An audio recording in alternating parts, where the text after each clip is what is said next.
All right, we're back with another post spell podcast, the wrap up show for SmackDown here on the Hardcore Sports Network and Sleeper Sports Media, of course. Got the banner up there, so a little preview of what we're going to get into. But joining me this week is Josh from Lace 'em Up Sports Media and one of my one of the couple classmates that I had from Full Sail. So, Josh, how you doing? It's great to have you back on. Oh, it's definitely good to be back. It's been a while, but I've been keeping up, so I'm ready to talk some professional wrestling, some SmackDown and SummerSlam for sure. Yes, sir. Yes, sir. So right away, we're gonna try to make this as quick as possible because, like I said in the SmackDown watch along, I do work tomorrow morning, bright and early at 9 a.m. I'm only working for 4 or 5 hours, and then I'm going to see Deadpool. So, and then of course the stream for SmackDown. Also, Mitch and I will be on Facebook. So if you're free and you want to join us, I can get you the link for it, and feel free to join us. We will be starting right as it comes on the air. I know you're you're an hour behind, so 7 p.m. my time, 6 your time. Yes. Tomorrow. Okay. Yep. So if you're free and you want to join Mitch and I on the Facebook page or the team Facebook stream, you can still put it onto your YouTube and whatnot. We can definitely make that happen if you're free. But we're gonna roll right into it. Well, first, what you been up to? What you said you've been keeping up both in Raw and SmackDown, or just SmackDown, or how excited are you for SummerSlam? Well, I've been keeping up with both of them. You know, sometimes, with my crazy work schedule right now, working a ton, but it's taken me, sometimes a couple of days to finish Raw. Usually SmackDown, I can just kind of push through it and, just push through work the next day, but because it's an hour shorter. But no, just really busy with life, but still trying to keep up with this. And, it's something that me and the family like to sit down and watch together. So, always definitely something worth keeping up for when that happens. So nice. Yeah, it's been crazy. I've had to shuffle around what shows I'm covering, what shows I'm not covering. Was doing NXT and Dynamite and SmackDown. Also mixing in some WNBA, and had to pull back and shift everything to Friday because it's just the easiest day for me to do it to do these streams. So Mitch is here. Bloodline 2.0 or your new tag team champions, I called it. Yes. Yeah. I have some thoughts. I'm sure you have some thoughts. I know Mitch has some thoughts for the Temu bloodline, or the bloodline from Wish, whatever you would want to call them. But yeah, I mean, we're gonna get right on into it. So your thoughts on SmackDown? You can start from whatever opening segment with Cody accepting Bloodline rules, the main event, whatever your immediate thought on SmackDown. Go ahead, the floor is yours. Well, it's a SmackDown right before a major PLE, one of the biggest PLEs of the year, every year, SummerSlam. And we briefly talked about it a little bit before SmackDown started. That's one of the things I've noticed is, the SmackDowns or the Raws right before a PLE, they're okay. Not usually anything super fantastic, but usually they've been traveling a lot. They're in a different country or, a major city or stadium. So kind of to be expected. Although SmackDown did start off with, I thought, a great opening act, if you will, with Cody Yeah. Rhodes and the Bloodline. Yep. You know, especially when he came out with, talking about the tribal chief and him not being there and Solo being the wannabe tribal chief. Yeah. I was like, all right. And then he said, talking about Jacob Fatu. And immediately I was like, fuel to the fire. This is going to be good. And now Bloodline rules. I'm not surprised by it. I am, but I'm not. But, we've heard rumors of Roman Reigns coming back at SummerSlam. So immediately my first thought was Bloodline rules. Cool. Guess who's coming back? Roman Reigns, Jimmy, and I have a feeling Jay will come to back up Cody now that Randy Orton and Kevin Owens are out. They could still show up too, but I would not be surprised, especially after the comments that Solo Sikoa made to Roman Reigns or about him being weak. Yep. I could definitely, it's all set up there for it to happen. So, but really outside of that, it was kind of a SmackDown to be expected. And then with the Bloodline .02 is what I'll call them, winning the tag titles, I'm really not surprised. I feel like Tommaso Ciampa and Johnny Gargano I feel like they're a great tag team, but I kind of feel like they've gotten the shaft for a while now as a tag team. They haven't had the titles long. It took absolutely forever for this talented of a team to win the championships. I thought they should have won it months before they actually did. Yeah. So can I say I'm surprised? Probably not.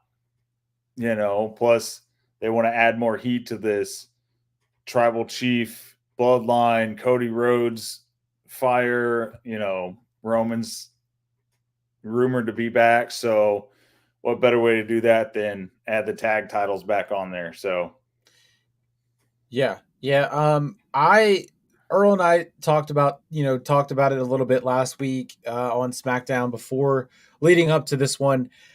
And I was coming from the side of, what the history of WWE and how they book their talent whenever they're in, a champion or just a talent that is on the card and promoted for the card a whole week ahead, and being in their hometown, i.e. Johnny Gargano being a tag champ in Cleveland. I was shocked that they didn't put that on the SummerSlam card. And then I thought, okay, I could see them not doing it on SummerSlam because they don't want Gargano to lose on that big of a stage in Cleveland. And, but I mean, it's regardless, it's the same. He's still losing in his hometown. So at the same time, I was like, okay, I mean, that's probably like the fan of me that was like peak Vince whenever he was doing that every single week, having someone from that hometown either not on the card altogether or just losing while on the card in their hometown.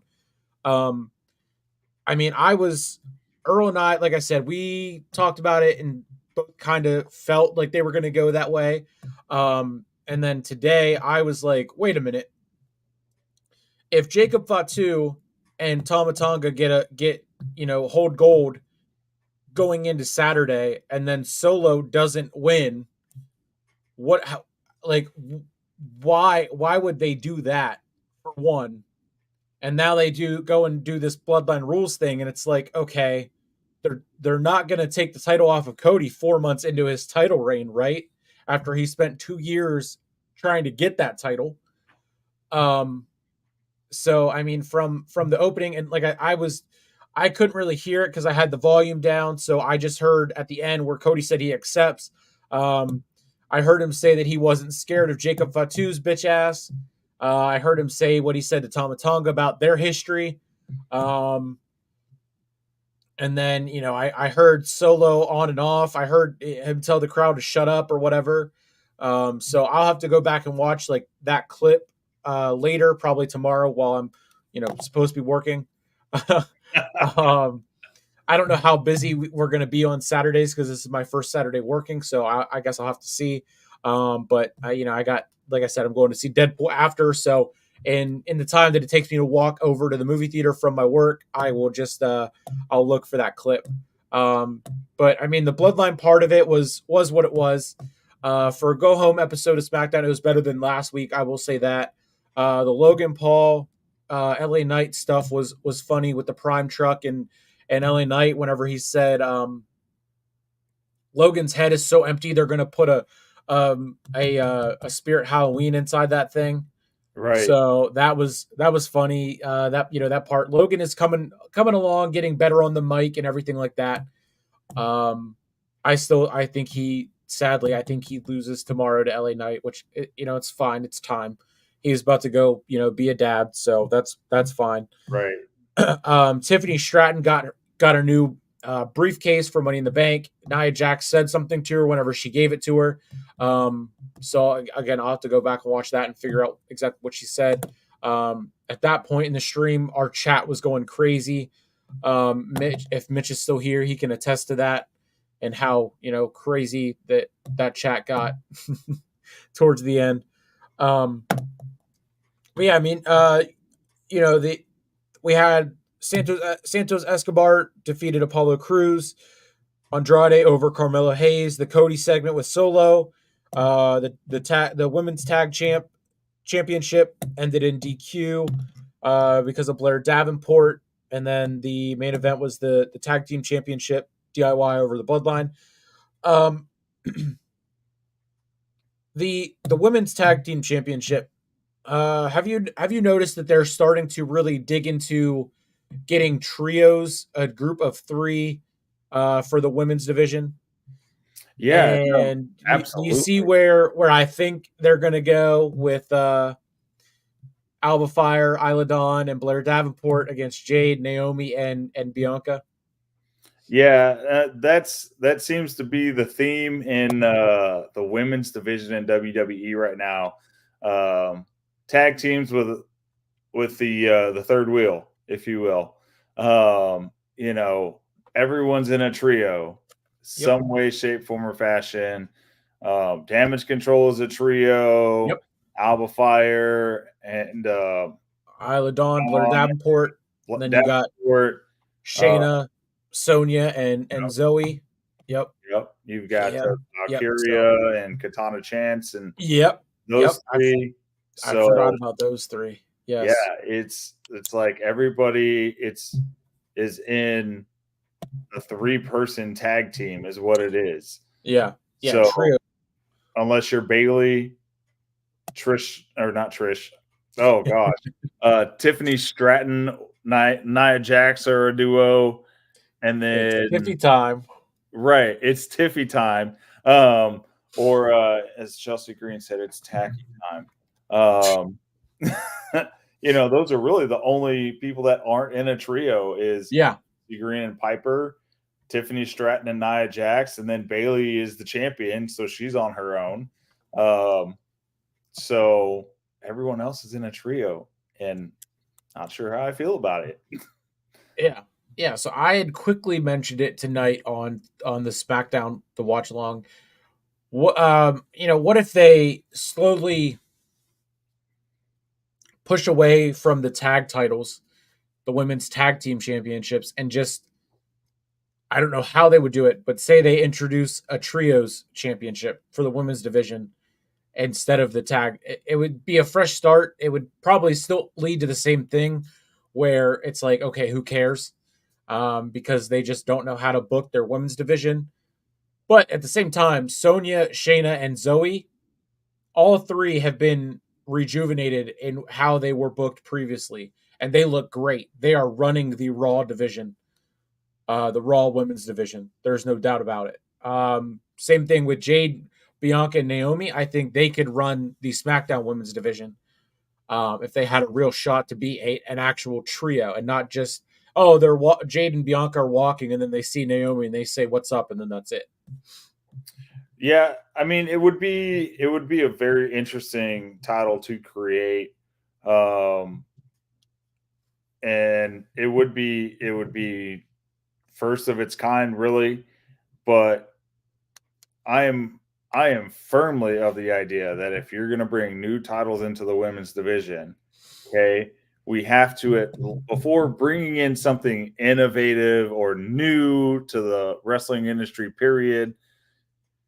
Can we at least get them a women's U.S. title and a women's intercontinental title? Yep. The basic stuff that the men's division has had for decades. NXT now has it with the NXT Women's North American Championship. Right.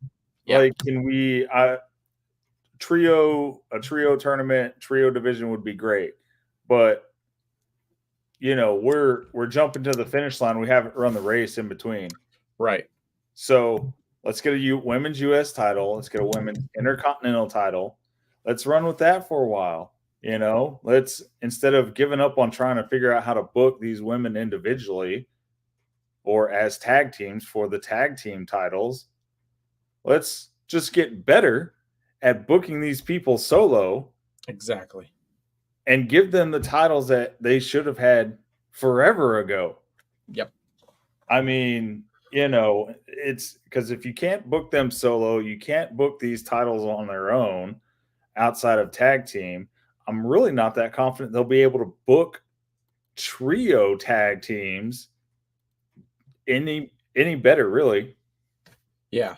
Yeah. And I mean, like it's so funny because every time there's, if there's a women's match in general, Earl and we know that it's either going to be really, really quick, it's going to be a squash, or it's just going to be, the crowd is just not going to be into it. Right. And tonight, Earl asked the question, how long do we think the match is going to go? He said 10 minutes, Sarah said 12 minutes, and I said 8 minutes and 35 seconds. And it went about 7 minutes and 20 seconds and ended in a DQ. So it shows that it's a mess. And I think it all started with those titles. Whenever Vince played flip flop with them and went back and forth with Sasha and Bayley to Io and Asuka or Kyrie and Asuka, whoever. And then eventually, whenever Naomi and Sasha won them and then walked out, and we forgot about them for what felt like a year and a half until they finally said, hey, we have these titles. They belong in the trash right beside the 24/7 championship.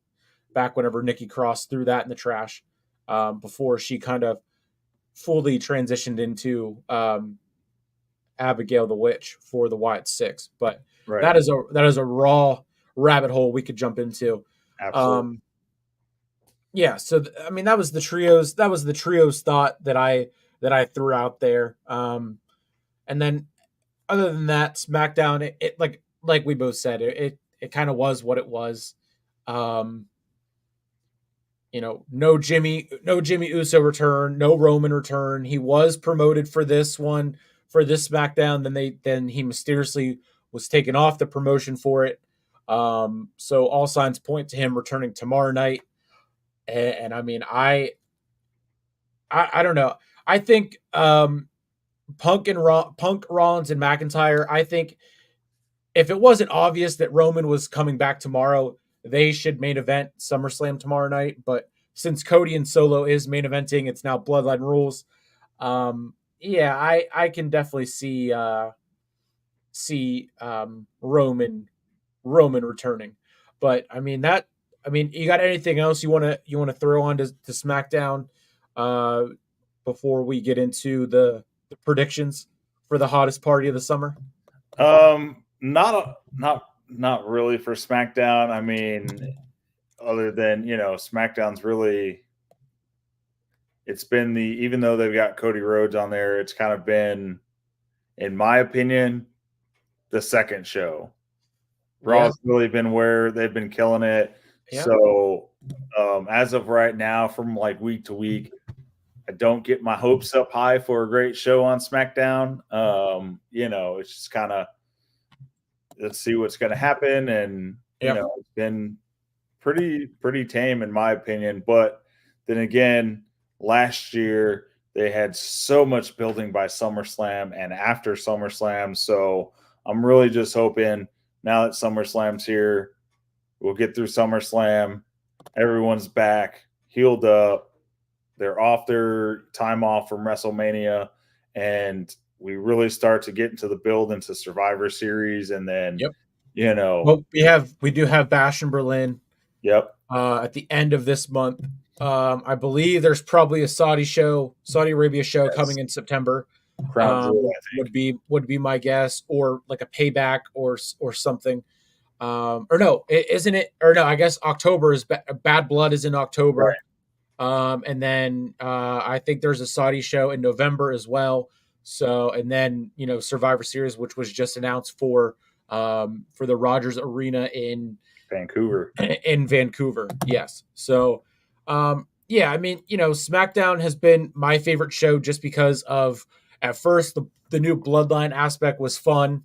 And they were leading to teases for Roman's eventual return. I'm assuming he would return and show up on SmackDown, even though he did take himself out of the draft, so he was never officially drafted to either Raw or SmackDown.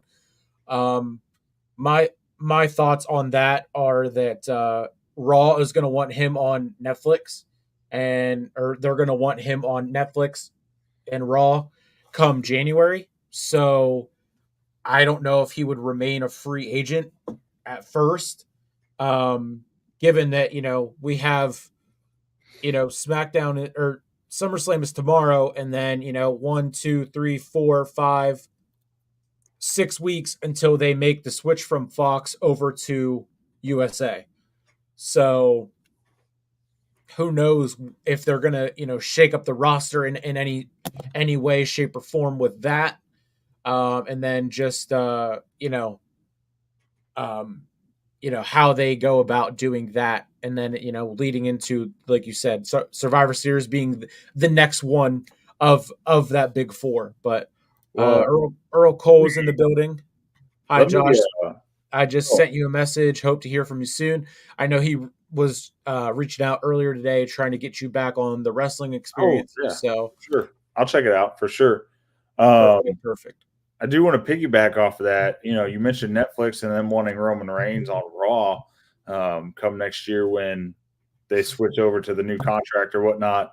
To me, that sounds like plenty of time from SummerSlam to January for the tribal chief to come assert his dominance over Solo Sokoa, Yep. along with Jimmy and Jay, Yes. and then get some payback leading into January on Seth Rollins for Yes. partially costing him the title. Yes. Right?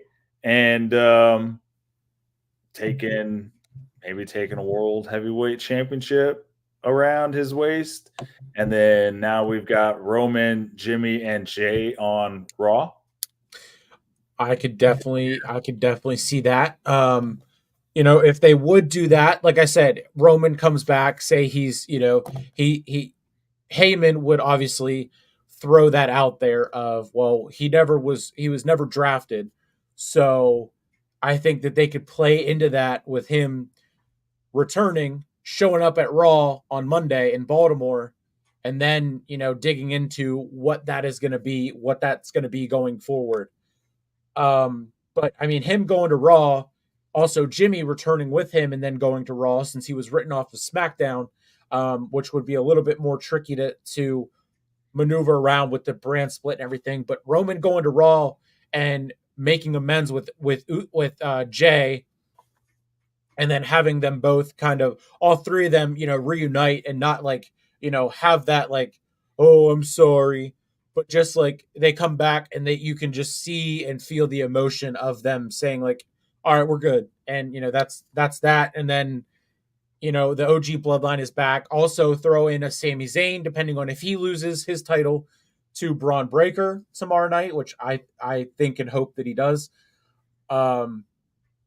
Yeah, I mean, it's going to be interesting because then if that's the case, then you have the Survivor Series War Games aspect of it, but you also still have that traditional Raw versus SmackDown with Roman, the OG Bloodline on Raw, and Timu Bloodline on SmackDown.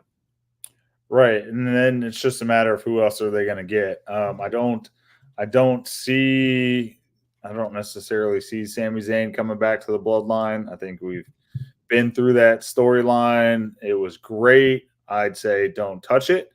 It was, it's perfect as it is. Don't reboot it.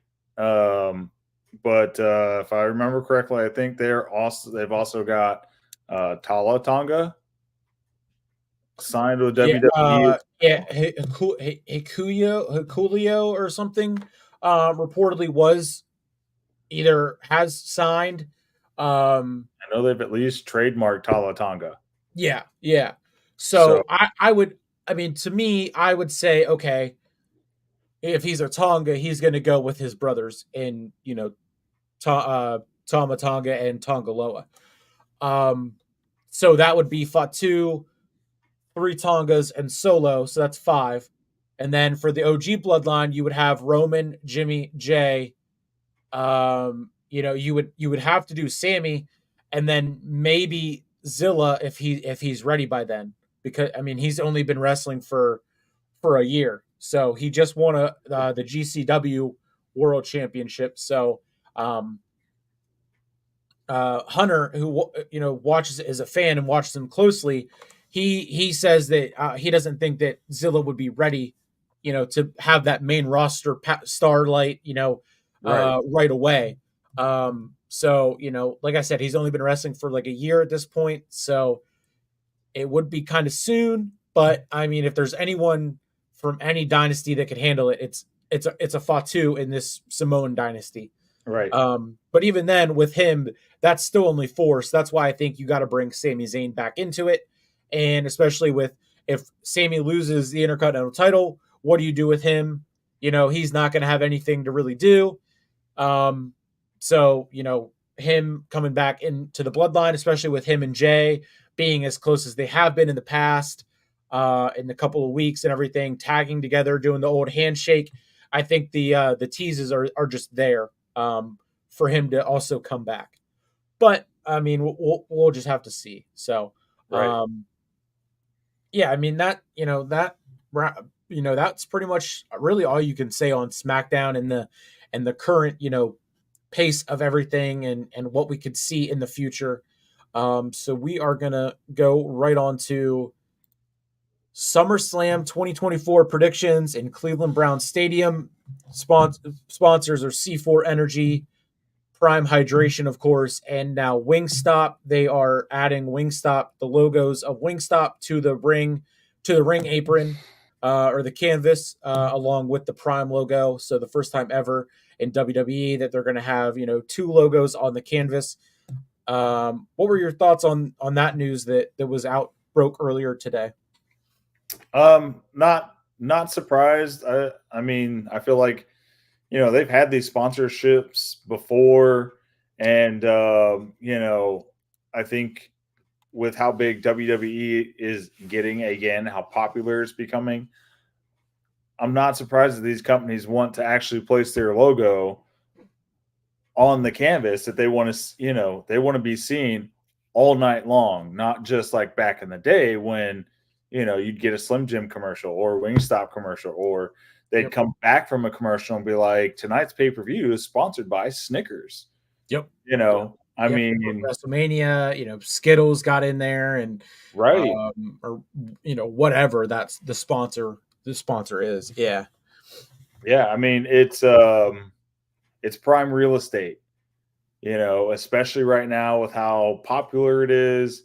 They're not selling out every night, but big cities are selling out, especially when you've got a star from that city. I'm sure all Chicago's selling out, places like that. So of course it's literally prime real estate that you're buying on the canvas. It's the same as the UFC. That's why you see Monster on the Yep. canvas everywhere you look. I Yep. mean, it's just common sense and good business acumen to put your logo on there and get more unintentional or intentional spotlight, however you want to call it. So, Yeah. Yeah. Yeah. I mean, they started really doing and they said that this would happen. We would start to see more sponsorships around the ring on the LED boards that they placed around the ring at ringside. instead of just the regular, foam padding barricades and everything like that. Dude Wipes was a sponsor for WrestleMania. And we on the stream for that one, I made a funny joke. Can't remember for the life of me what it was or why I had said it or whatever. But I mean, Dude Wipes is just one that I think of right away. I know they've done movies; they've thrown movies up there. Wingstop, Slim Jim, with the Battle Royal at SummerSlam, which I'm shocked that they're not doing that this year. Now that I think about it, and that they haven't really hyped up Slim Jim being, the SummerSlam sponsor, which they were big time last year, along with C4 and along with Prime Hydration, not the energy. For those people that are confused with which Prime is which, the hydration is in the bottle and the energy is in the can. It's not hard, but everyone's gonna say whenever I talk about C4 Energy being a sponsor, oh, I thought Prime was the energy sponsor. No, you morons, you jabronis. It's two completely different things. Yes, this Um, one's gonna keep you hydrated it's when you it's drink just take like the you said, C4. the UFC. Monster is the official energy drink sponsor of the UFC. They also have like the waters or whatever, and then Prime is the official hydration drink of the UFC. It used to be Body Armor, now it's Prime. They're two completely different things. It's both Prime, but one is energy, one is hydration. Right. So that of course, that made history at WrestleMania with being the center mat sponsor and whatnot, and it shows, like you said, TKO smart, Ari Emanuel smart businessman, smart, all around, and that is going to be a lot of fun to see those kind of sponsorships and see what they really lean into doing with Wingstop and everything like that tomorrow, like on the kickoff show and all that stuff. So yeah, with that, I'm just running off of the order that Wikipedia has. I know this is not official by any means in the running order, because right now it says that CM Punk versus Drew McIntyre is the main event. And I mean, I would say, like I said earlier, if it wasn't so blatantly obvious that Roman is returning tomorrow, I would have that main eventing Absolutely. WrestleMania, main eventing SummerSlam tomorrow. So the first one, Damian Priest versus Gunther in a singles match for the World Heavyweight Championship. I made quick predictions earlier today. I like Damian Priest to retain and then set up for the rematch at Bash in Berlin. So I got Damian Priest retaining. Yeah, I think it's going to be a great match. I'm rooting for Damian Priest, which is odd because he was a heel for most of his time in Judgment Day, but I've seen them making the face turn with him, so I think Damian's going to retain. I think hopefully there's no issues in this match with him. I know in the last couple of ones there's been some botches or some production issues, whatever it may Yeah, be. miscommunications, whatever the case is. We Yeah, call them yeah, miscues, yeah. yeah. So I'm really just hoping for a good, solid, clean match from Damien. It's going to be any match with Gunther is going to be a great match. Yeah. I mean, period. A regular Monday night non-championship match with Gunther is going to be a great match, let alone versus Damien for the world title at SummerSlam.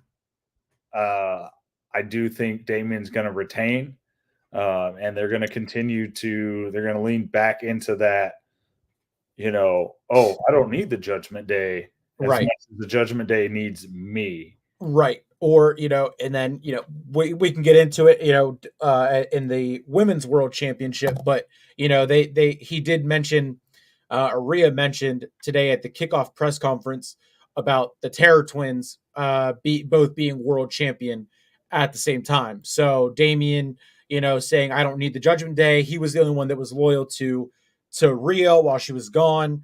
And like you said, they're planting those seeds of, Finn feeling like an outcast with what Priest says and everything like that.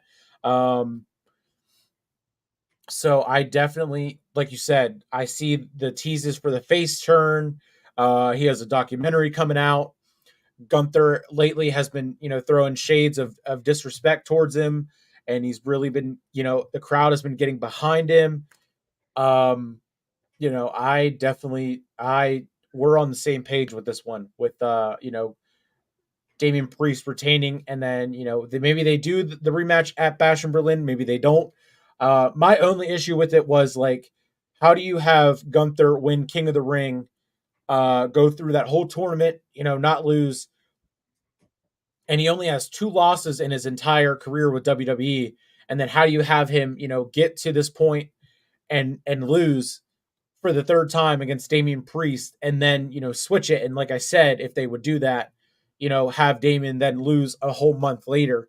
Like I just don't know how much really more they could do for either guy in that short time, if that's the way that they would go. But I don't know. I just Gunther is great in the ring, but every week with him on the mic or a promo segment, it's the same thing every single week. He says something about you don't respect this great sport. This mat is sacred. Blah blah Right. blah. You're street trash. Blah blah blah.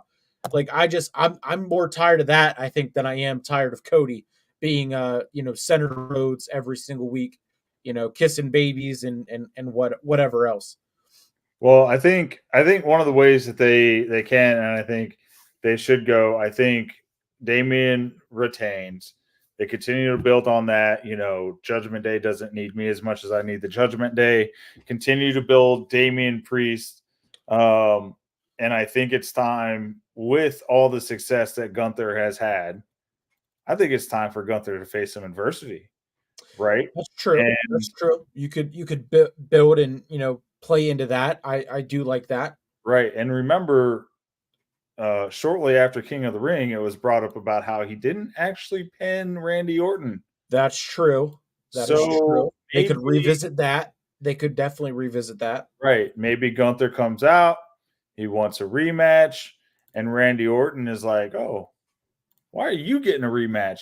You technically didn't even win your spot at King of the Right. Ring. Right. You never pinned me. And then we get a Randy Orton versus Gunther at Bash at Berlin. Yep.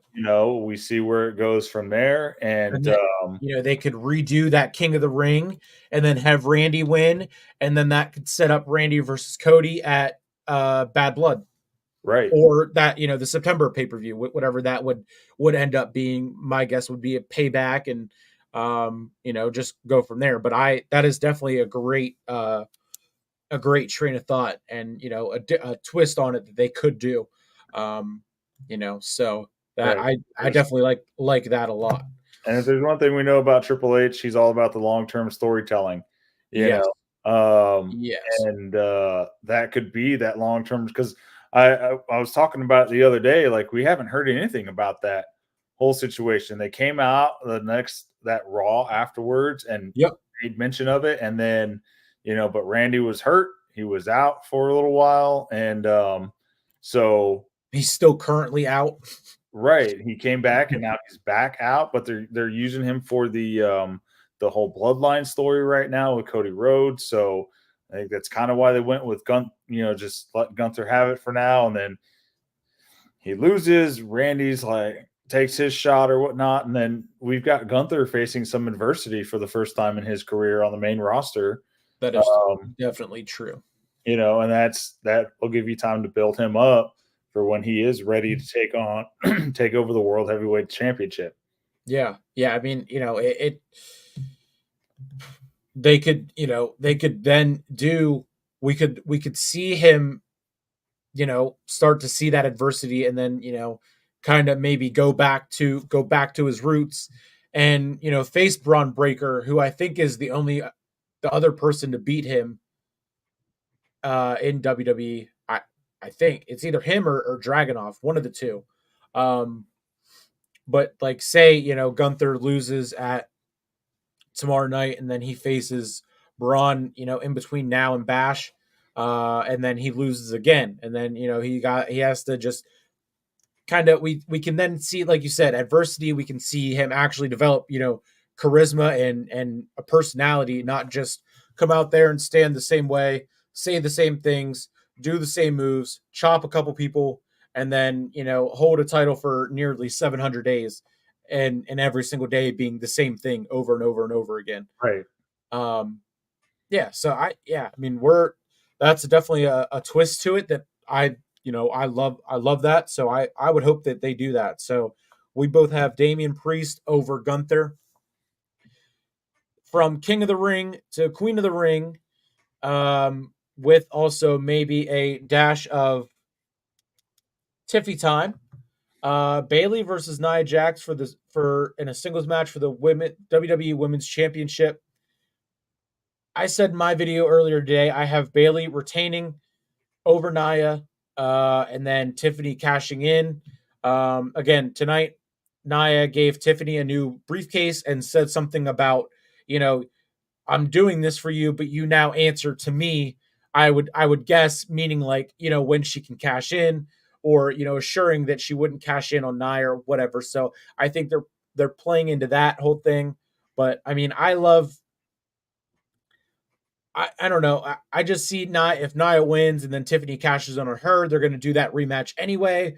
So, eventually, regardless, I think Bailey is going to slip away, go back to maybe, doing her thing with damage control or something else, maybe Naomi or whatever.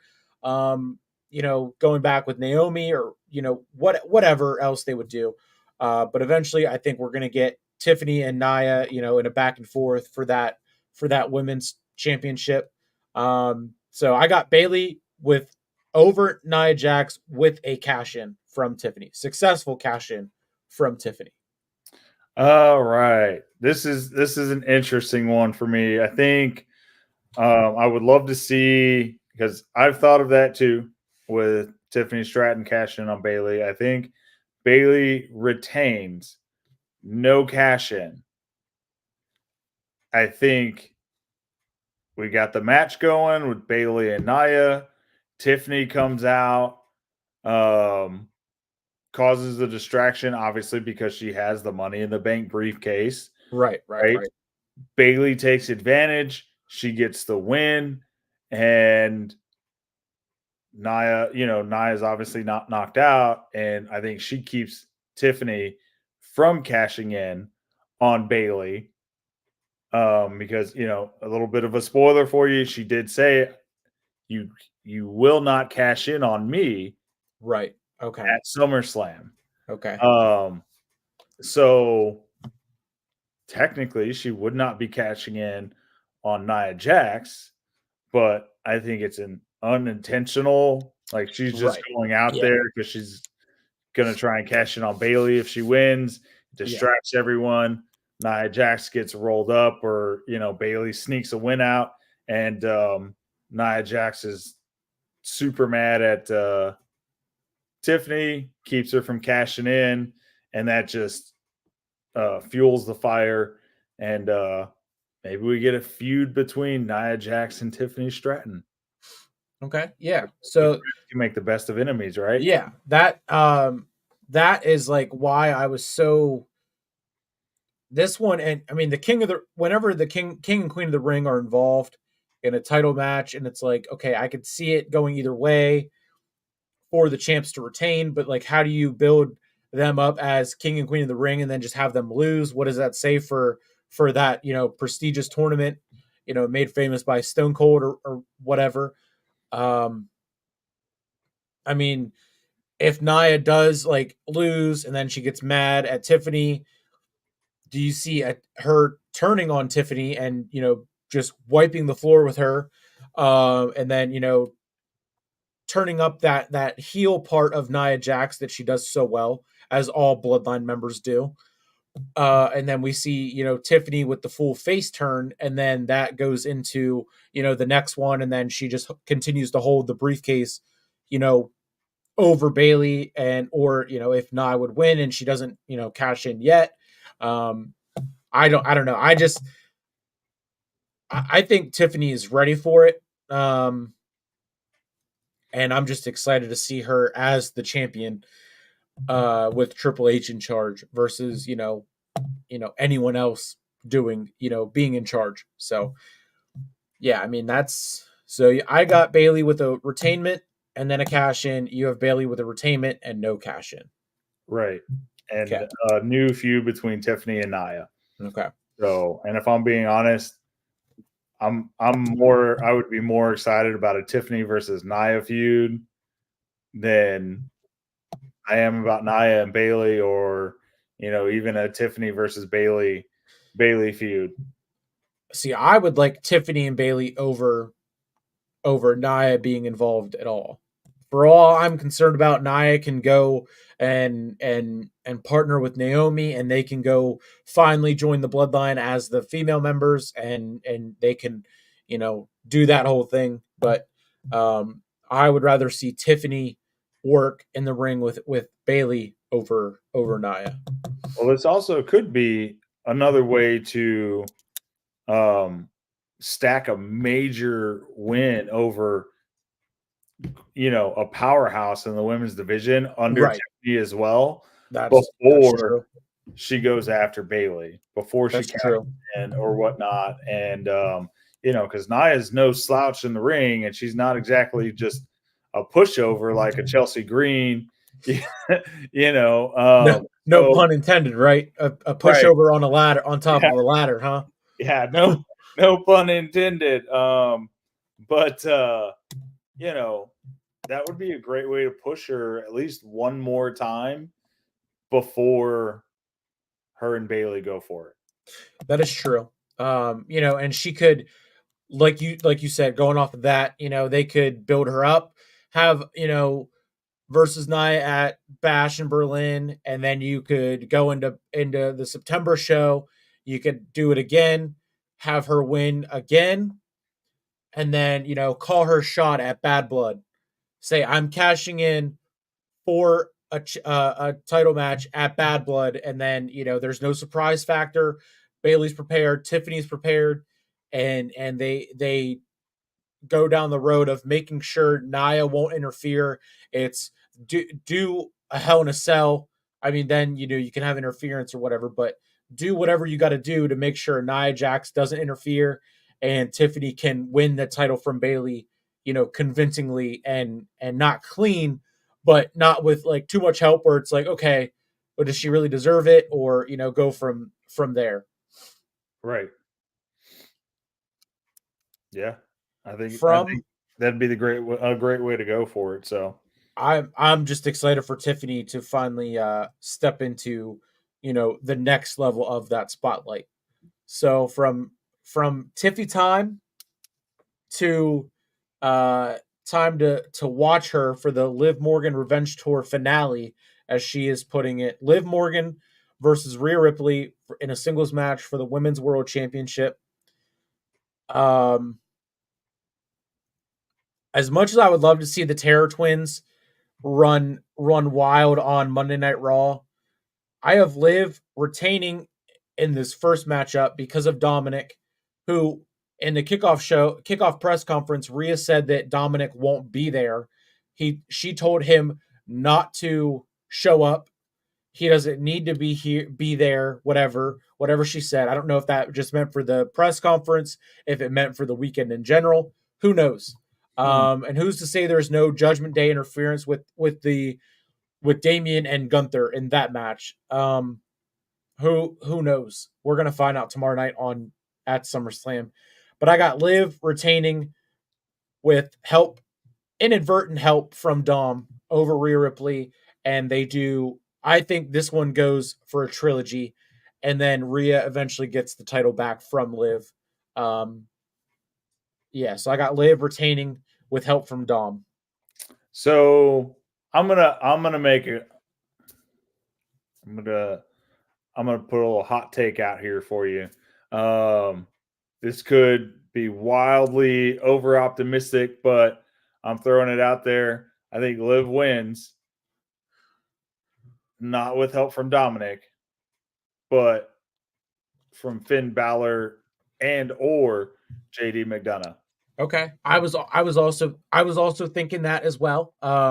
Given that, Finn Liv like vandalized all the Judgment Day stuff, but she left out doing anything to Finn Balor's part of the shirt or whatever it was.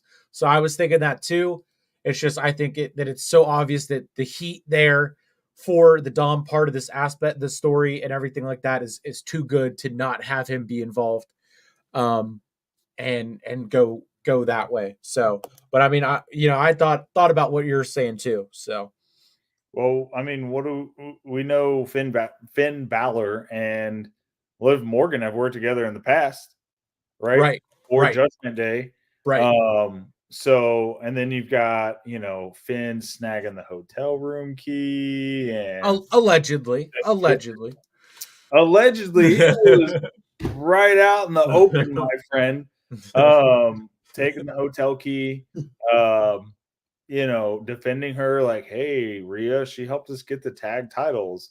That is true. She secured this match and helped us win the gold back, and Rhea kind of had to be like, well, yeah, but I, especially with the seeds being planted that Judgment Day is about to break up, or, at least Damian Priest saying he doesn't need the Judgment Day like they need him. And, everything's really set.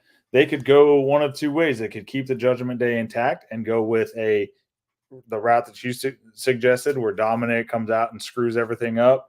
Or they could go the route of, which, he's good at that, the opposite of his daddy Eddie Yeah.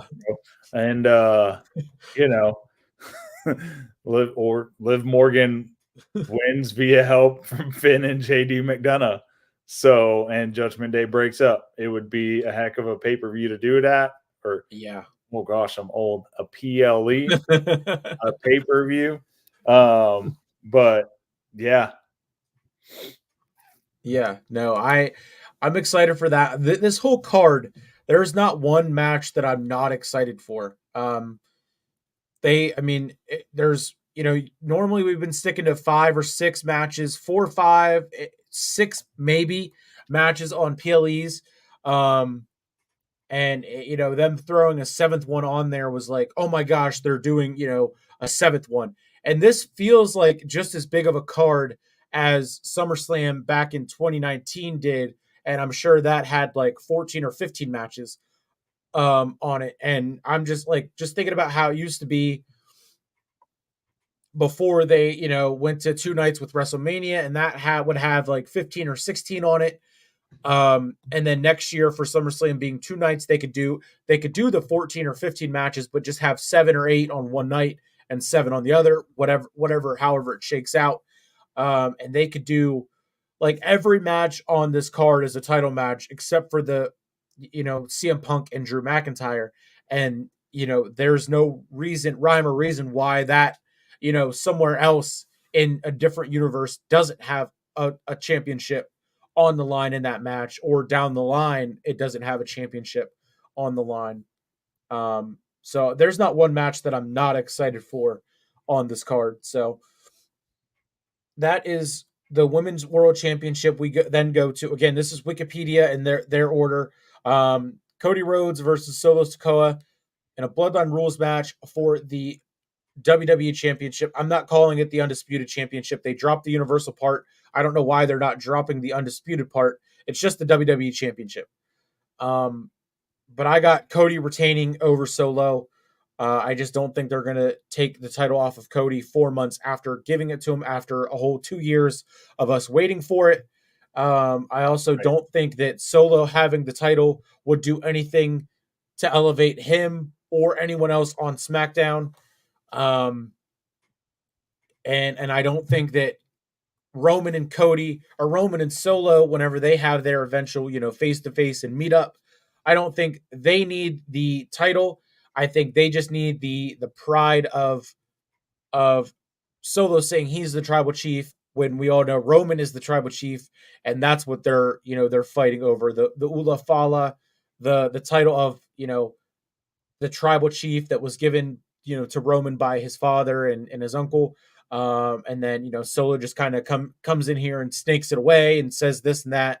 So I think the next chapter of the Bloodline saga is going to be bigger than the title that Roman made as big as it is now, and Cody is doing a crap job at living up to what Roman made that title.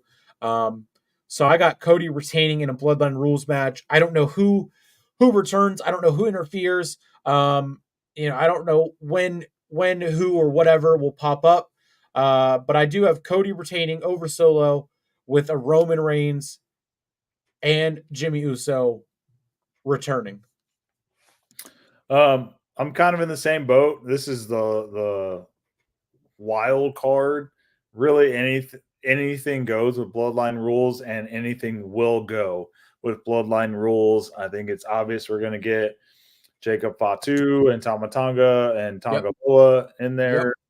right from the get go. Yep. The wannabe tribal chief isn't going to be out there without him for Yep. sure.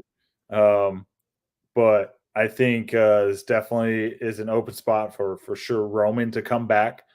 Jimmy will come back. And I think because of how much Jey Uso respects Cody Rhodes, Jey Uso will be out there to even up the odds, because even with Roman and Jimmy and Cody, you're still shorthanded. So I wouldn't be surprised if Jey Uso comes out of respect for Cody and, after what Solo did to Jimmy, not so much out of respect for Roman, but, ultimately that's his brother. Yep. So I think that's what we're going to get. Cody retaining with Roman, Jimmy, and Jay coming out. And who knows? We may even get a busted up Randy Orton or KO. Wouldn't be the first time they come out not at 100% to help out. So yeah, and that's why I don't know, because it's such a dynamic right now of if Cody's getting beaten down and Randy and Kevin are still on the shelf and they don't come out, but Jay comes out to help Cody, and then they're both getting beat up, right? And then Jimmy comes out to help Jay, but inadvertently is helping Cody. Then all three of them are getting beat up, and then here comes Roman Reigns to help Jimmy and Jay, but again also advertently helps Cody. After their 2-year long feud, how the hell do you explain Roman coming back and helping the man who beat him for, everything essentially?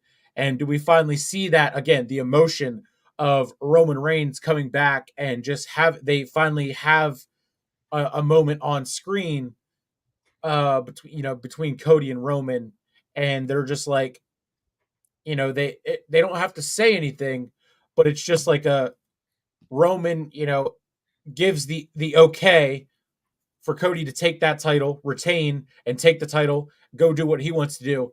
And he wants the bigger picture of he wants to go after what's important to him, what's important to his family, and that is the Ulafala, the title of tribal chief.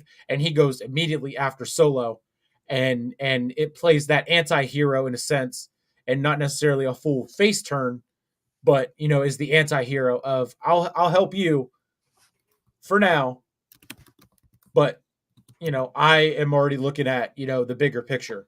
So that is that's what goes through my head on the daily with how they could do this return. right, and I think like I said, really I think anything goes. I think especially with Cody Rhodes' comment tonight about the tribal chief isn't there, almost it comes on almost as a sign of respect for Roman as the tribal chief, right? Even though he did beat him, and he's done that since the Raw after WrestleMania. He took a moment to let the crowd give Roman his flowers when he didn't get it right after WrestleMania.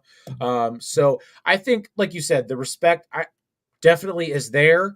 It's there without saying it's there or showing us that it's there. So I would love that. That would be the moment of the night if they come out. Roman is right there at the ring about to get in, and then he just him and Cody have that moment of are you really out here to help me, or and they just I'm excited for that part. So yeah, I also wouldn't necessarily be against, Roman coming out to take out Solo after everything that he said about Roman. Yes. We have that quick moment with Cody and Roman, and then we don't necessarily see anything before Survivor Series War Games, and they need a fifth member, and they have a surprise member that comes out and is Cody Rhodes. I just got chills for that one. I'm not Would not that gonna lie. not be amazing? Like we're I'm just like, not what's going on with Rhodey and Cody, Roman and Cody, I and am not then gonna lie. I got chills for that one. Um, I mean, it just we need a fifth member right now, like right? you said, whenever the way you started that out and said like, you have Roman return and kind of as you get like help Cody, not necessarily have the moment, but like I just picture Roman returning and just going right after Solo and just beating the ever living hell out of Solo, and then Cody comes over and is like, "What are you doing?" And Roman just does that casual classic like pushes him away and says like, "This is bigger than you, daddy's boy," or whatever, or digs into that and like I said, plays the anti-hero. Right. But then ultimately Cody does, he helps Cody retain, but he just looks past that like, okay, you won, take your title, and now let me have, Solo, and let's get down to real business, bloodline business. Right. But I love that, going into the Survivor Series, War Games, you question who the fifth member would be, and throwing in Cody Rhodes would be the ultimate like holy shit moment. Yeah.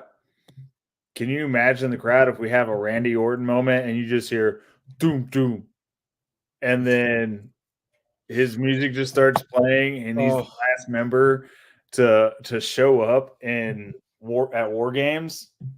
Just it's like a heartbeat. Doom doom. Oh, now I our just hearts are beating out of our chest. Yeah, I just great. that is that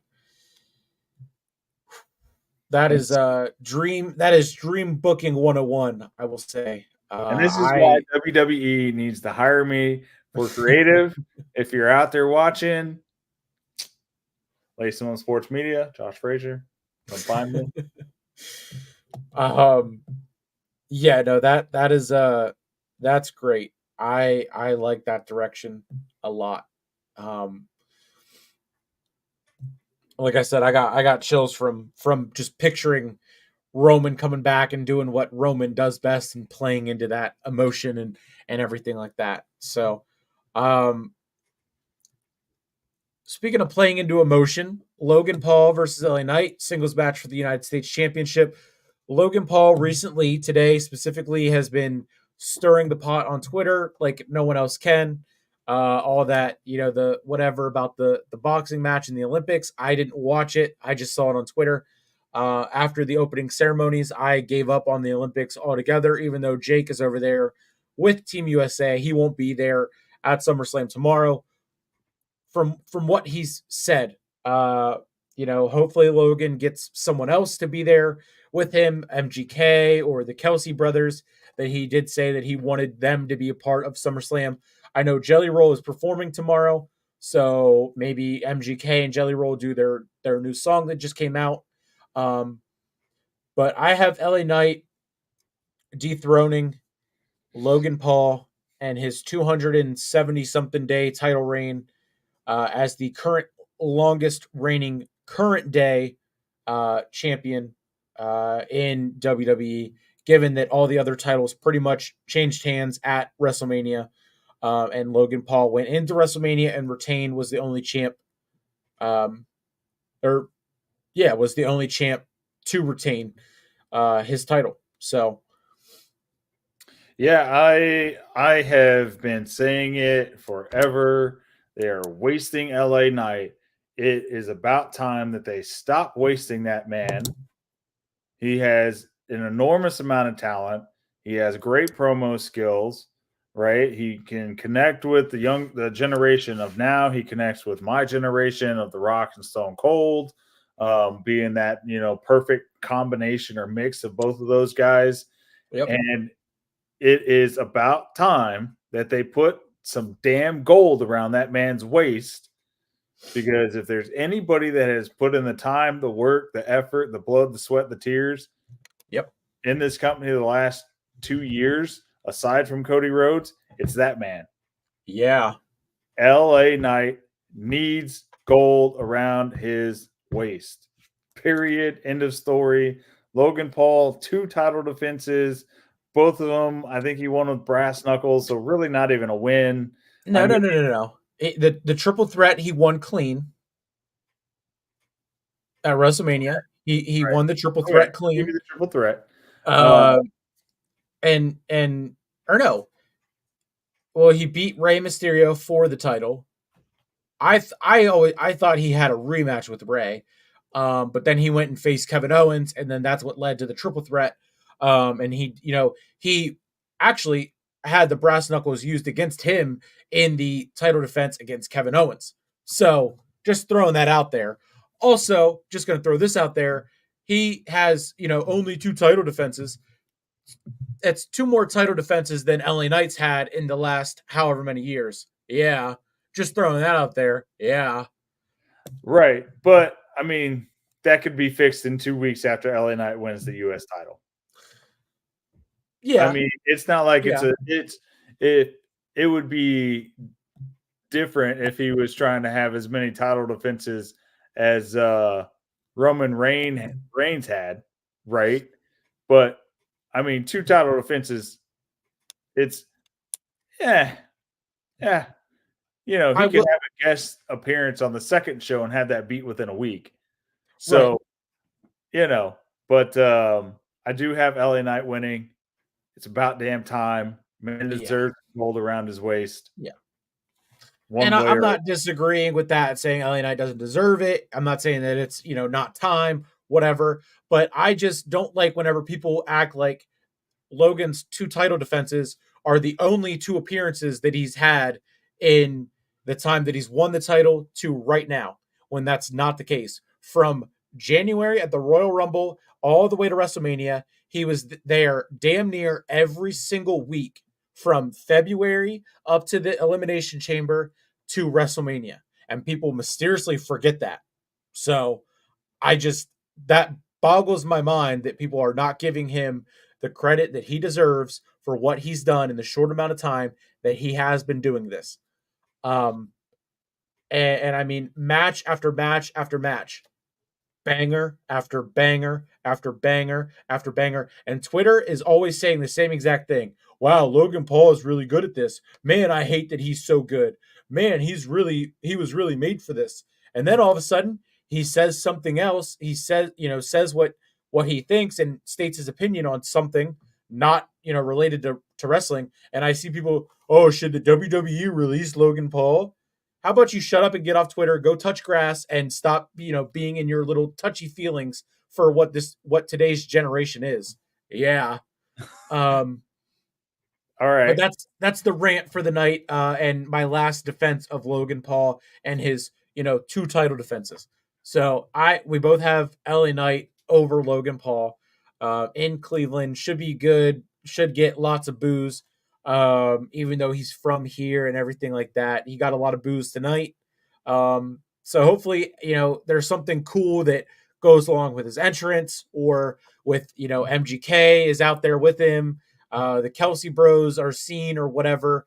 But yeah, LA Knight over Logan Paul. Then he can go have his kid, and then eventually come back at the Rumble and once again steal the show with the spot, from with whoever, not Ricochet, given that he's not, no longer with WWE, at least for right now. Whatever. That's for another day, though. Going into the other mid card title, Sami Zayn versus Braun Breaker 2, the rematch, singles match for the Intercontinental Championship. Braun Breaker over Sami Zayn. Easiest pick on the card for me. Yeah, I wanted him to win last time. Exactly. I'm kind of glad he didn't. It added a little bit more to the feud.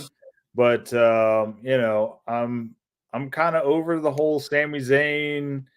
I find the will from nowhere, and I'm always the underdog, and I'm gonna find the will to win, and Yep. just it's been so overplayed. It's like a Yep. popular new song that the radio just will not get off the radio. Yep. Every single week he comes out, he jumps around, goes to the ring. I am your intercontinental champion. And then I find a way to do this. I find a way to do that. I'm the underdog. He overlooked me and I beat him. Blah, blah, blah. Wine, wine, wine. London and I said this so many times on the NXT. Um, Trick Williams, Sami Zayn, and Cody Rhodes. All three guys are better at chasing a championship than they are at holding a championship. I haven't watched much of Trick Williams. Definitely Sami Zayn. I hope they change that about Cody. I really hope they change that about Cody. I really think that with the second half of the year coming up, with everyone being back, Roman, Jay, Jimmy, all Yep. those guys, I think things will really start to take a turn for the better. Yep. But we'll I'm really, really over Sami Zayn. I Yeah. am beyond over him. Yeah. But I also grew up in the 90s, and I loved the Steiner brothers. I loved Rick Steiner. I loved Scott Steiner, Big Papa Pump. I thought they were great together as a tag team. They were great individually. And Braun is just that perfect, genetically, that perfect combination of both of those guys. So it's like part of my childhood genetically mutated into one person. Yeah. And if he could, I've heard his uncle's voice when he yells and he screams a couple times. I'm like, oh my god, it's Scott Steiner here, and which, by the way, he's really cool. I did meet him in person at a Comic-Con one time. That's Awesome. awesome. And so I hear his uncle in him when he yells and screams. I really want to see some of that Scott Steiner attitude, that cockiness that came with Big Papa Pump being the big dog in the yard. And because I think he could really go far and really run with that type of attitude. It just fits his personality, it fits his look. To have that Scott Steiner attitude with his daddy's expertise in the ring. Yeah. And this is the whole thing. We talked about how he wasn't in King of the Ring because it wouldn't be believable that he would lose at King of the Ring at that point in time. Yep. So if he's good enough to not lose at King of the Ring, then he should be good enough to win the second time around, to beat Sami Zayn the second time around. So, and they played off the first one well, like, oh yeah, I underestimated him. I figured this guy was just going to a comedy show, running a comedy show. He didn't really care. I loved whenever he said that about, Sami Zayn, he's on the top of his industry, stand-up comedy. Right. And then turned it on even more. Made an appearance on the Pat McAfee show this week. Speared some guy who was standing in a corner. Had a sign up there, had a sign that said Sami Zayn's gonna crush Braun Breaker, and then he just ran over and speared the dude or something. Yeah. I just saw a quick clip of it, but yeah, I mean everything you said to a T. Can't disagree with any of it. Yeah, Braun Breaker over Sami Zayn, point blank, period, case closed. Like you said about was it the which one you said or the last one, LA Knight, you said point blank, period, no ifs, ands, or buts, no questions, whatever. Should definitely take it over Logan Paul. This is me with that's me with this one. And then of course the Wikipedia main event, what should be and could be a main event on any show. CM Punk versus Drew McIntyre in a singles match where Seth freaking Rollins will be the special guest referee. So anything Rollins says goes. They're calling this Rollins rules. If he wants to count to 100, he can count to 100. If he wants to count to 1,000,000, he'll do that. If he wants to do a quick 3 count, he'll do that. DQs, and if he feels like calling a DQ. I'm just trying to think about what else he said. And the final part of the press conference, the kickoff press conference, was really, really good with these three being out there and all three of them taking shots at each other, and Cole saying there's no way that Rollins can be impartial and call it down the middle. But I mean, I got CM Punk winning over Drew McIntyre. It's his first televised match in 10.5 years. And I have to, specifically say televised match because there are idiots out there who see and hear Michael Cole saying it's his first singles match in 10.5 years in WWE and say, Dave Meltzer specifically saying it's his third one since he's returned. Yes, Uncle Dave, it's his third overall. He had a singles match on a house show with Dom, and then he was in the Royal Rumble. So that now there's this one. Right, that's 3, but the house show doesn't really count. So it's his first televised singles match in 10.5 years. CM Punk over McIntyre. That's how I'm leaning, and they carry the 3 of them intertwining with what feuds they throw out from here up until WrestleMania, I think. Yeah, I think I'm going with CM Punk. It'll be an odd way to win somehow with Seth's rules or Rollins' rules. I think CM Punk gets his victory. The feud's been going on long enough. I think it's time for CM Punk to get his revenge and get his bracelet back.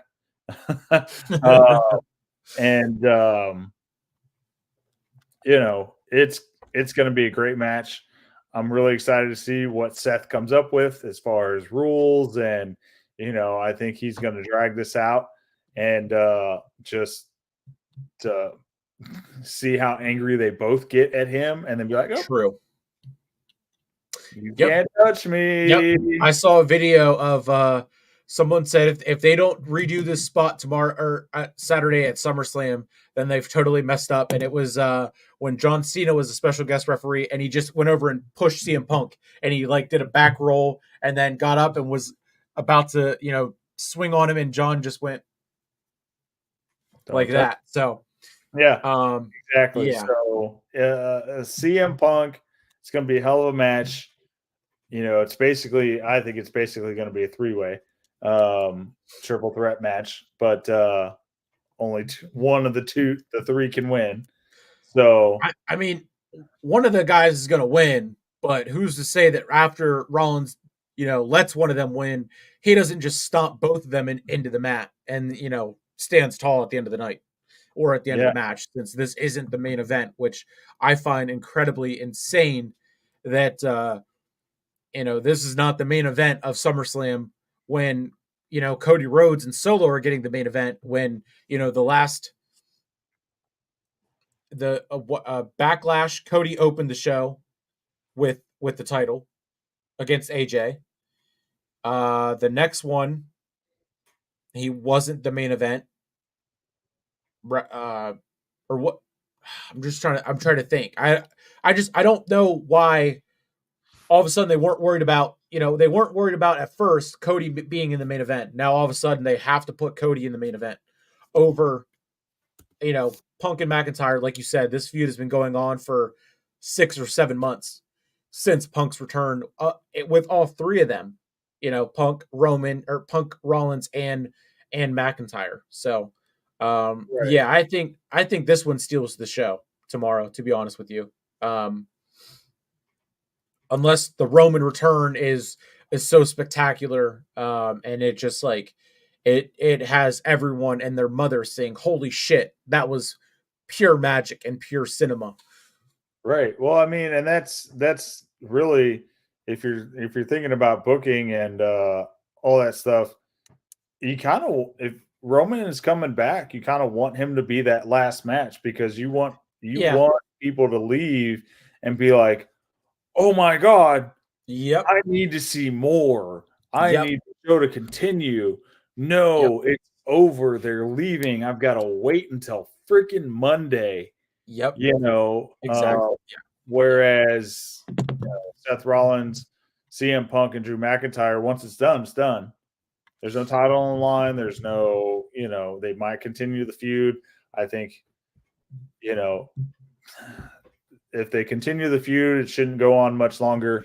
It's been great. But let's kind of put an end to it, or at least shortly afterwards, because I feel like there's bigger feuds that we can have, especially if Roman comes back tomorrow. But Yeah. you always, in my opinion, you want to leave them wanting more, not necessarily you want them satisfied at the end of the night, but not satisfied because, oh no, we only saw Roman for like 5 minutes at the end of the match. I want to see Roman more and Jimmy and Yeah. Jay. Yeah. Oh, damn, I got to wait till Monday. Yeah. So, Yeah. you know, So, but I mean, going off that though, the Punk, McIntyre, and Rollins, you do CM Punk and Drew McIntyre. That's one match, one actual match. You could then do like you could if Punk wins and McIntyre is hurt bad, right, where they write him off TV. You could do Punk and Rollins at Bash in Berlin. Have McIntyre show up there and cost either one of them, and you could do trilogies with each matchup, but intermix them along the whole way up until WrestleMania. And like say you do a match at the Rumble where if whoever wins in match A then faces person, whatever who's not in that match at WrestleMania in the main event or whatever. You could do so many different things with these three that that ultimately should, I think, end with CM Punk and Seth Rollins in a one-on-one match at WrestleMania.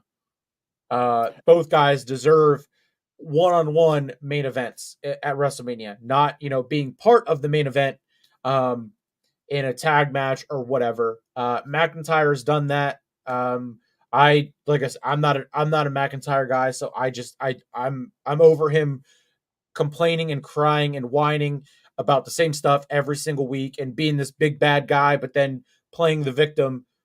I'm just over it. So I would rather see 4 or 5 Rollins and Punk, 4 or 5 months of Rollins and Punk over another second of McIntyre being involved. I just don't see it. He can go chase Gunther for the world title.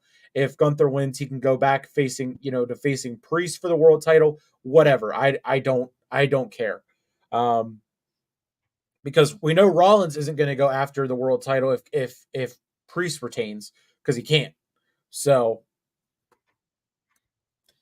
that's that. let me correct you there, sir. Let's think back to, I think it was the Raw after Seth had his match with Damian Priest. Remember, they met in the hallway, and Damian Priest said, "You remember that gentleman's bet that we had? That's right. Don't Okay. worry about it." And that was the point I was going to bring up. Is they've also got to figure out where they're going to put Seth Rollins with Damian Priest because he said he could challenge him. Yeah. And, if we've Yeah. got Gunther on a short term lease you know, um, after SummerSlam with the whole Randy Orton thing, you got to get Seth Rollins in there pretty quick.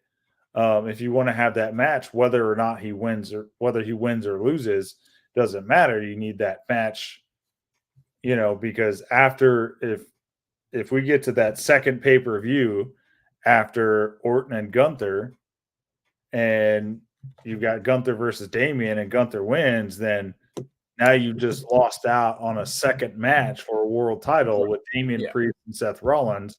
And that's not best for business, as Triple H would say.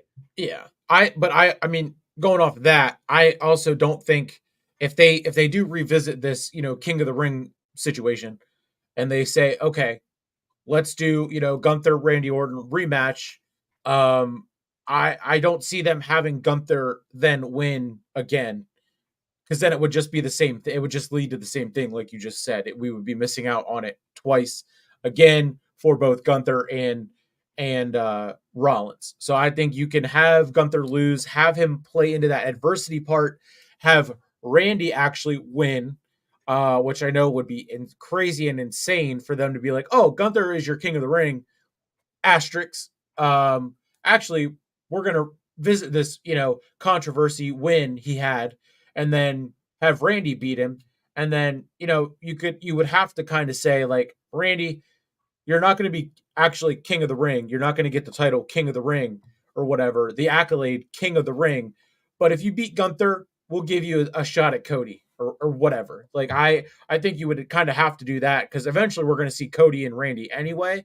So I Right. think you could just do it, right off of that, because that would give, like you said, Gunther even more adversity to be like, okay, what is going on? Why do I keep losing? Um, Right. yeah. Yeah, So they've that, got a lot of options that they could run with.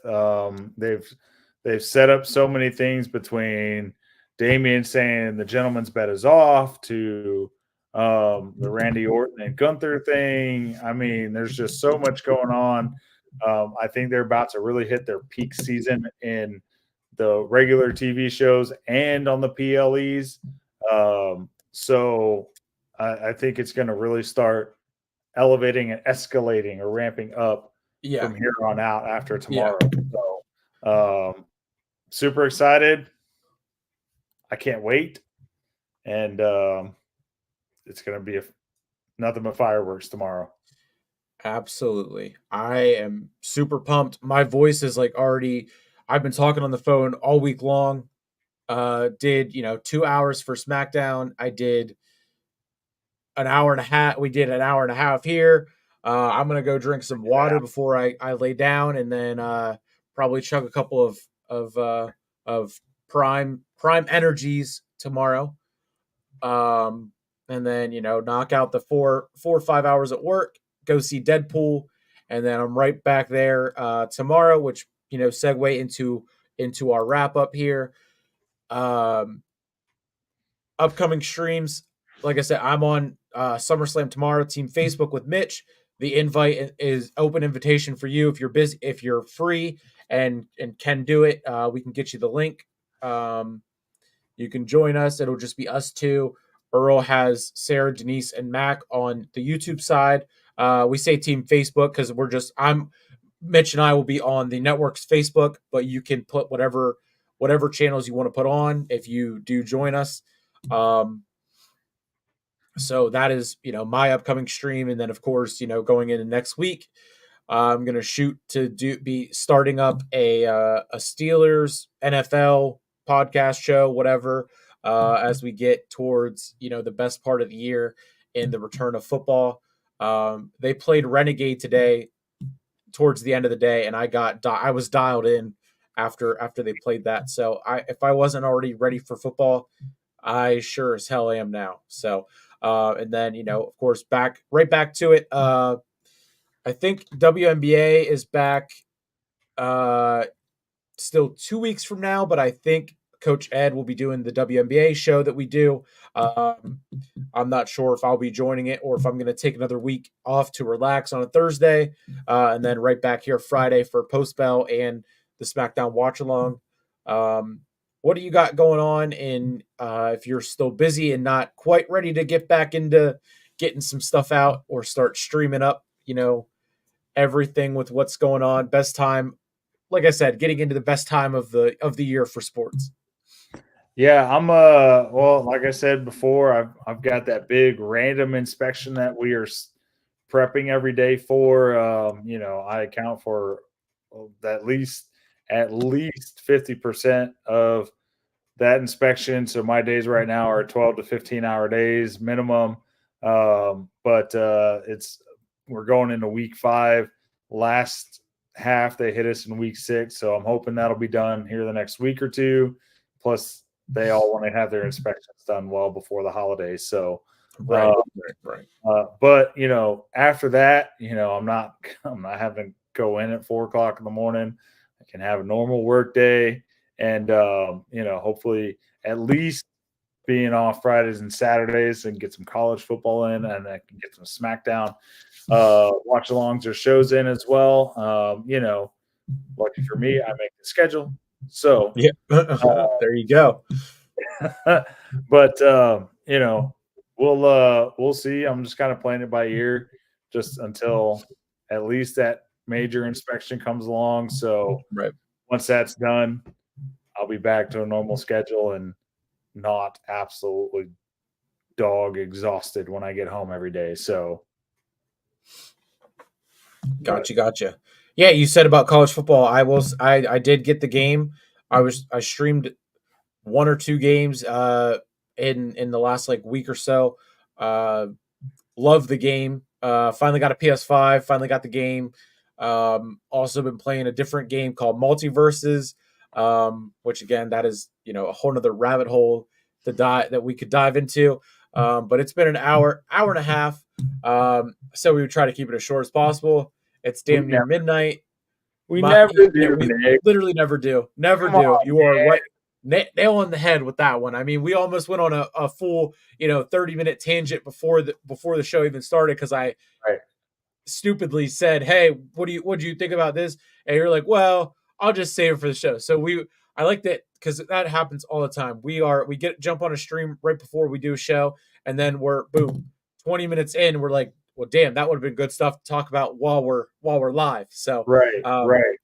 good call on that one. But that will yeah, so like I said, just let me know tomorrow. I'm seeing Deadpool right after work, and then I'll be home. I should be home around 4:30. I'll be watching the kickoff show that starts at 4. As per Michael Cole said, it's going to be 3 hours long, so they're going to be, I'm sure, breaking down all the matches, doing interviews and whatever. So I will be having tons and tons of posts on Facebook rolling out, Twitter, everything like that, and then resting up this voice, drinking a lot of water, and of course C4 energy and some prime hydration to stay well hydrated for the biggest party and the hottest party of the summer tomorrow. I hope you do get some free time to join us so we can have more reactions for this magnificent piece of cinematic art that we're about to witness tomorrow night I may in not be able to in the stay for the mistake of the whole lake. thing, but I'll try to get. I'll see if I can't get on for at least a little bit of it. So Okay. Perfect. All right. Well, thank you again for joining me. Let the people know where they can find you, and then we will roll on out of here. I'm gonna get some water, take my dog out, and go lay down because she's gonna wake me up at 5:57 on the dot every single day this week. 5:57, I get woken up by a little devil angel of a dog to let her out, and then I just sit there, and I'm like, I don't have to be at work until 9, and I'm up at 6 o'clock, a whole 3 hours early. So just watch some wrestling documentaries. I mean, that's true. That's Yeah. what we had 30 minutes before SmackDown started, and like I texted you earlier, Peacock has everything listed. They have it listed by, you can go by match type, everything from caskets to ambulance to gauntlets to Ironmans, rivalries now. Yep.